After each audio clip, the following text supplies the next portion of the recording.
What's up, guys? It's Unrealistic with this new series that I'm starting where every single Monday I will be releasing a video where the upcoming week or the past week in gaming news, and basically tell you what happened and what is in store based off of like new releases or something of video games.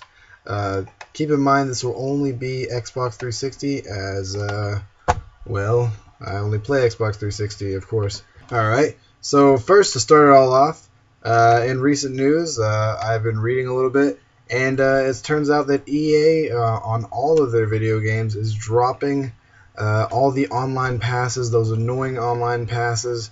Basically, this really only means anything to like someone that like owns like the used version of a game, or downloads it from like on demand or something.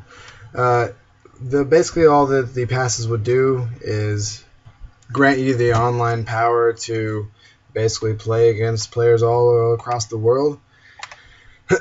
So when it comes to like Battlefield 3, for Speed Most Wanted, and well, all their EA Sports games, but with the newer games, the online passes will not be there. As well, a good example is the newly bought from LucasArts, the brand new Star Wars games that they're going to be making. Those will obviously not have online passes as announced. In other news pertaining to the brand new Xbox that could be revealed this upcoming Tuesday, something that could be hitting the markets along with this brand new Xbox is something that Xbox has been working on for quite a while, something called the Illumi Room.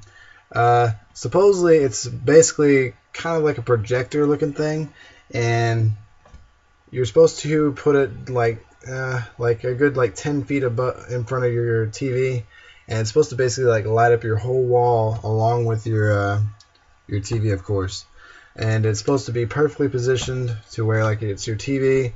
And I guess obviously I'd suggest also having nothing behind your TV or anything like that, making sure your TV is next to a wall, of course, or I'm pretty sure it wouldn't work right.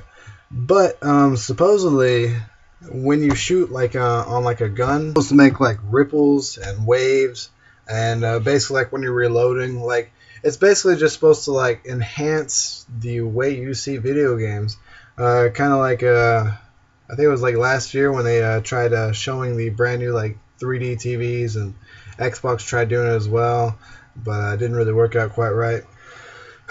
But it's also not mandatory, as you can just have your regular Xbox, and I don't think the Kinect was really that big of a success. A lot of people really didn't like it after a while, but I definitely think this Illumi Room thing could definitely be pretty cool. I'll give a link to the story as well, so you guys can go check it out. Alright, and next story, and on top of it, this story actually really grinds my gears. But anyways, what's been going on is the fact that I don't know if a lot of people have heard this, but Joe Biden, the American Vice President, has said that there is no legal problem with taxing violent video games, which I don't know how big the tax would be, of course, but kind of like how they a few years ago wanted to tax weed and drugs, with the possibility of making millions from back from the debt in the American government. But basically what would happen is they want to tax video games, film and television, any violent video games, film and television. Honestly, I think that is crazy that anybody would want to do something like that. It states later in the story that basically the reason why Joe Biden is acting out like this is such tragedies, such like the Sandy Hook tragedy that happened, where they believe that the child that killed all the children at the elementary school was actually influenced by video game or violent television. I honestly think that is crazy. But I don't really want to get too much into that, as politics is another story. But anyways, on to the next story. One of the bigger topics in all of the gaming news, actually kind of surprising with the recent release of both Defiance and Rift. Trion Worlds has supposedly axed 40 Rift developers in December, and now they followed with getting rid of even more. Supposedly, in a recent statement, someone had announced that they had released 80% of their company. They followed back with saying this: to the best position, Trion is a rapidly changing industry. We have reorganized our teams and are expanding our free-to-play offering. With Defiance, we delivered a great game that more than 1 million gamers registered to play and continue to enjoy.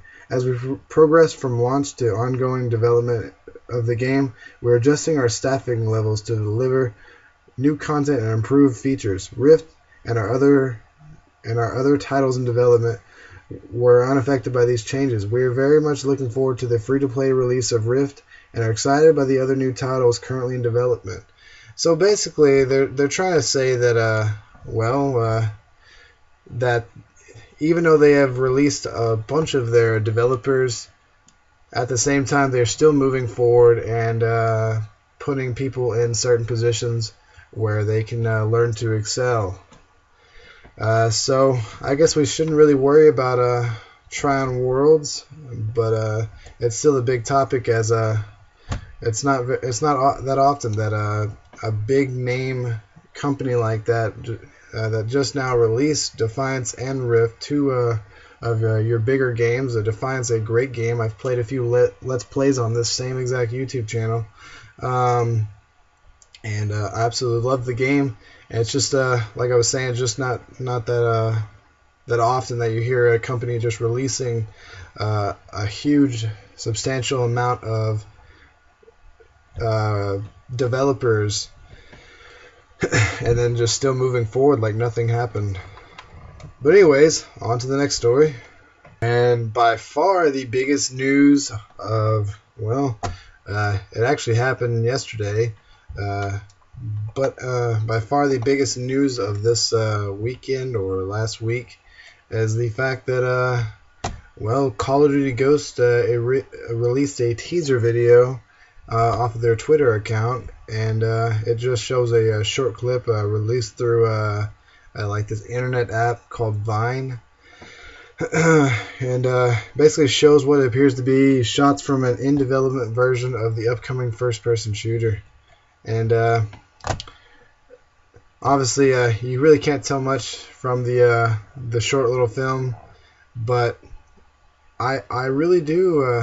I think I have some hope for Call of Duty Ghosts. I also have had high hopes for the other games, and it's not like they weren't. It's not like they weren't good. It's just, they were more repetitive than just buying a brand new game.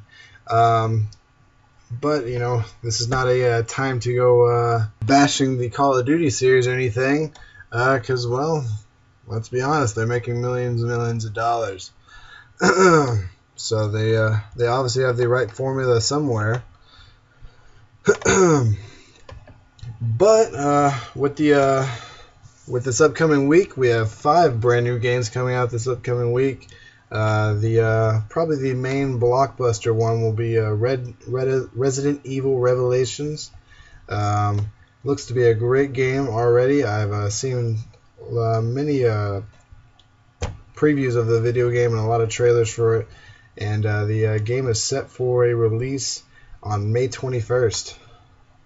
So that is 2 days from now, and it will be released on the same day as the Xbox revealing. So I guess you could see possibly that being the first game on the brand new Xbox.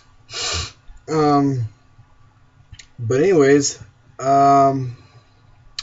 the next game that's coming out is on this upcoming Wednesday. Call of Juarez Gunslinger is the 4th game in the Call of Juarez series.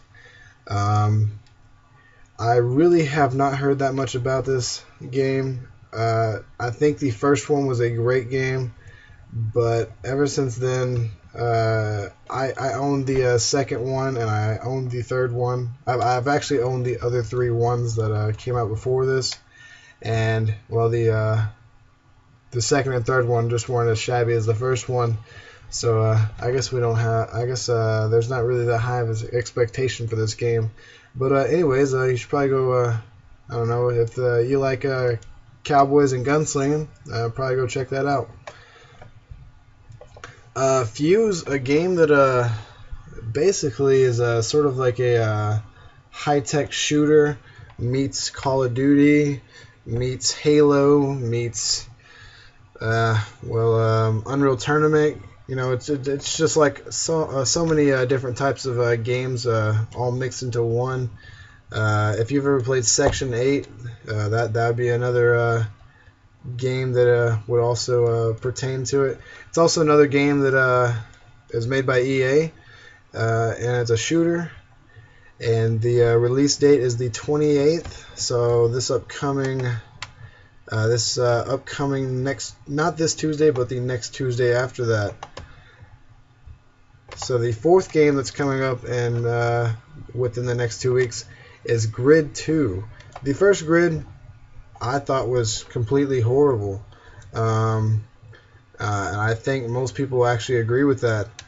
But this game, I've seen a lot of trailers for it, and this looks to be like a Need for Speed killer, because it's got some drifting series in it, and it just looks like they really spent a lot of time on it. And I think I'm right. I think it's made by Codemasters, the same people who make the F1 2012 and 2011 game. So that should definitely be a pretty big plus, as both the F1 games are pretty good. The only problem that I ever have with F1 2012 is the penalty. They need to work a little bit on the receiving the penalties and all that nonsense.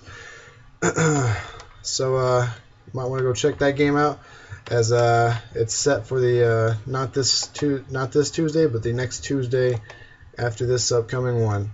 But anyways, guys, this is the end of the first Unrealistic Gaming News, where basically I cover all the upcoming or past gaming news of this last week or this upcoming week. So I hope you guys enjoyed. Make sure to like, comment, subscribe. See you next time, guys.